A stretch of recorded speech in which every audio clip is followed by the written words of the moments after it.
c'est-à-dire à chaque pays. Donc l'alimentation qui est celle des pays et puis également l'environnement qui joue un rôle certainement important. On va parler des reliefs, on va parler des climats, on va parler des niveaux de pollution inhérents à chaque pays. Vous savez que dans plusieurs pays, il y a une forte production industrielle, il y a les déforestations, il y a voilà, beaucoup trop de chaleur par-ci, beaucoup trop de fraîcheur par-là.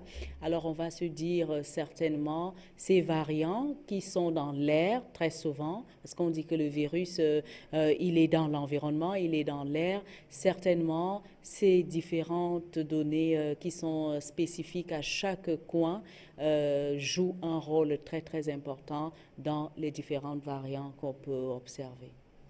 Alors, docteur Mandiombe, on parle de variantes. Alors, ça veut dire que pour chaque localité, peut-être chaque pays, il faudrait peut-être. Donc, ce qui peut marcher au Cameroun n'est pas forcément ce qui marcherait peut-être en Tanzanie ou en Côte d'Ivoire, vu que les climats sont presque.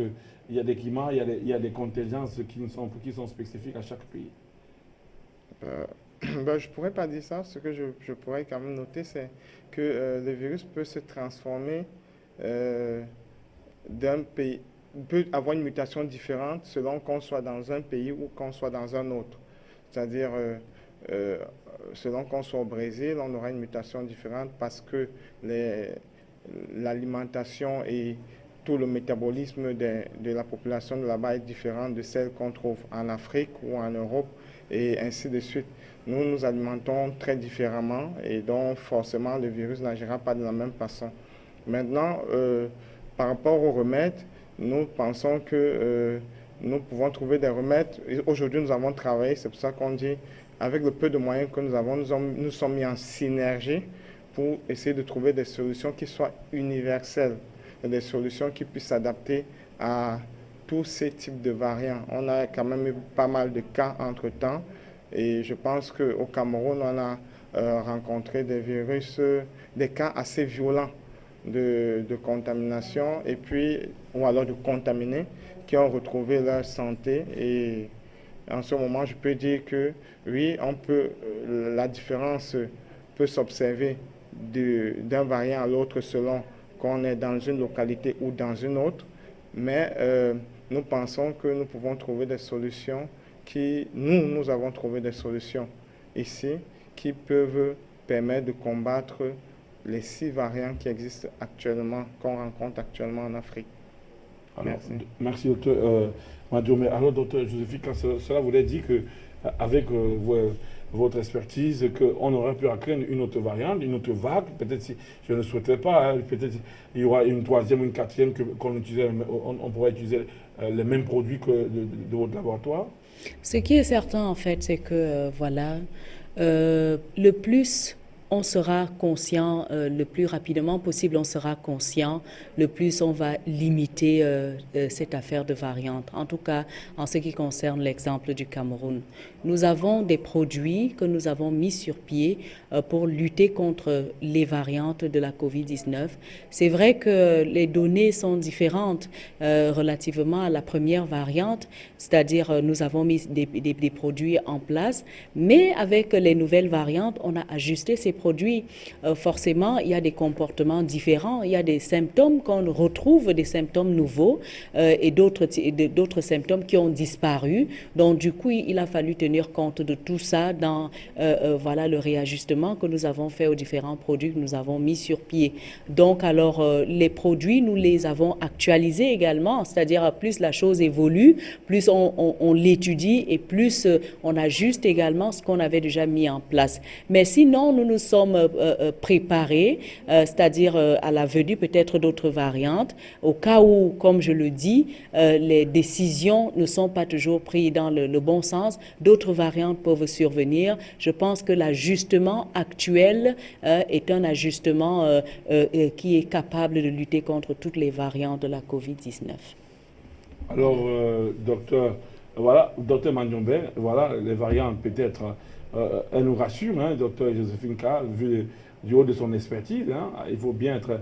Alors, même si elle ne le souhaite pas, il pourrait avoir une autre variante, il n'y aurait pas de mal à craindre. Il n'y aurait pas vraiment le feu dans la carrière parce qu'elle elle pourrait ajuster. Pourquoi, d'où vient cette assurance? Quels sont les protocoles sur lesquels vous vous basez pour ne pas craindre alors que c'est la panique totale?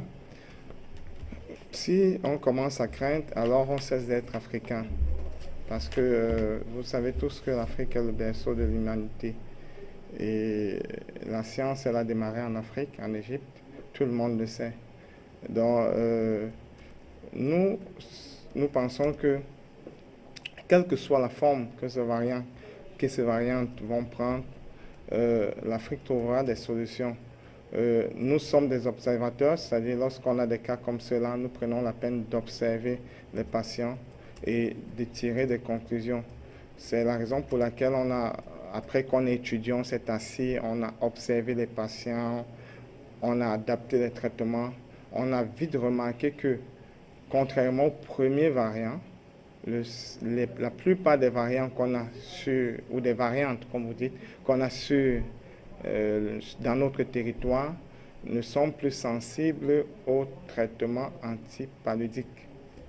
Donc, du coup, il faut réadapter les traitements. On les a fait très rapidement et on a eu une grosse surprise, c'est que ce soit la formule F4 de Madame Dr Briand, ou alors FICOF que je produis, c'est-à-dire du Giclopamecam, les résultats sont absolument sublimes.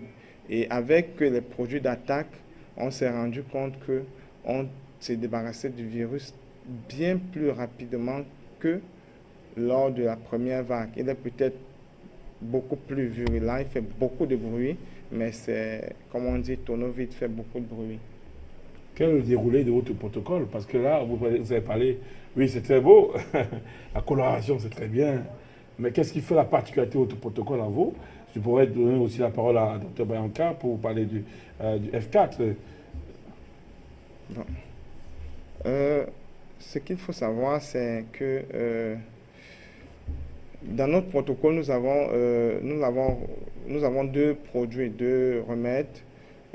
Un qui va tuer le virus, c'est-à-dire qui s'appelle tisane camerounaise. On n'a vraiment pas voulu changer son emballage. Ça reste un emballage très simple. C'est vraiment une tisane camerounaise.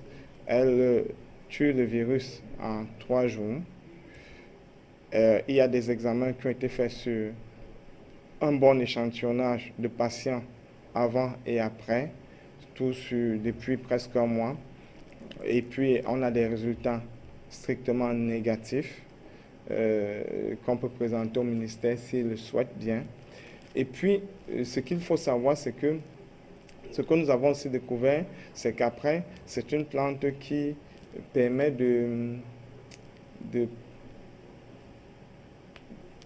elle permet de tester elle est un test anti-Covid en fait. Nous en parlerons certainement vers la fin de l'émission. Elle permet de détecter le virus. Nous allons vous expliquer comment. Mais après, nous avons eu aussi, dans cette plante qui détruit, Dr Briand a aussi travaillé beaucoup avec son cabinet pour sortir une autre plante aussi qui est extraordinaire. Et après, nous avons eu la tisane camerounaise qu'on a toujours utilisée dans le premier protocole, bien sûr. Et après, nous avons eu FICOF qui vient être un réparateur. FICOF vient et permet de régénérer les cellules. Au départ, lorsque les brevets étaient faits sur FICOF et tout, enfin sur certaines molécules à l'intérieur, on n'a pas découvert qu'elle pouvait être un anticoagulant, par exemple. Nous avons découvert plein d'autres choses par rapport à cette molécule que nous avons d'ailleurs brevetée. FICOF vient donc régénérer le foie, les reins et les poumons. Et ceci en un temps record de 7 jours pour les cas pas assez graves. Et pour les cas graves, on peut aller jusqu'à 21 jours. C'est le maximum, c'est-à-dire les cas avec des atteintes, c'est-à-dire comment je vais dire ça? C'est-à-dire avec une infection pulmonaire Oui. qui va jusqu'à 70%. C'est-à-dire on arrive à sortir ces personnes-là. Et après, on a eu des cas, on a un cas d'un patient qui, à l'âge de 79 ans, hyper tendu, s'est retrouvé en salle de réa. Et nous lui avons envoyé la tisane camerounaise. Il en est sorti déjà juste 3 jours après, il est sorti et il a continué à prendre Ficov et il va très bien aujourd'hui. Donc voilà, ça peut être remis aux enfants, ça peut être consommé par les enfants. Il y a des notices en français et en anglais. Ça reste des produits purement basiques, naturels, sans aucun produit chimique. Tout est 100% naturel, il n'y a absolument rien d'artificiel à l'intérieur. Et les résultats sont extraordinaires.